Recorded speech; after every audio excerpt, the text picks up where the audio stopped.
Hello నమస్తే అందరికీ దివాళీ శుభాకాంక్షలు. దివాళీ అనగానే బంగారం ఆభరణాలు కొనుగోలు చేస్తూ ఉంటారు. బంగారు ఆభరణాలు కొనుగోలు చేసే విషయంలో తరచుగా చిన్న కన్ఫ్యూజన్ గురి చేసే రెండు పదాల గురించి క్లుప్తంగా తెలుసుకుందాం. Carrot and carrot. క్యారెట్ అనేది కే అనే లెటర్తో సూచిస్తారు. ఇది బంగారం యొక్క స్వచ్ఛతను తెలిపేది.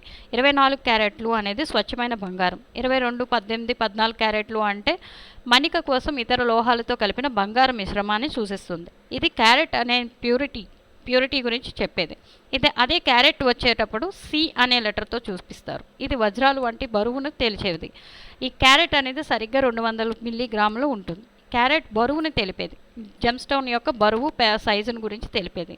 ఉంగరంలో బంగారం గురించి మాట్లాడినట్టయితే క్యారెట్ గురించి కే అనే లెటర్ను ఉపయోగిస్తారు. వజ్రం పరిమాణం గురించి మాట్లాడితే క్యారెట్ సి అనే లెటర్ను ఉపయోగిస్తారు. తేడా తెలిసిందిగా ధైర్యంగా షాపింగ్ చేయండి. మరింత పూర్తి వివరం కోసం మన ఫుల్ వీడియో చూడండి. Thank you for watching.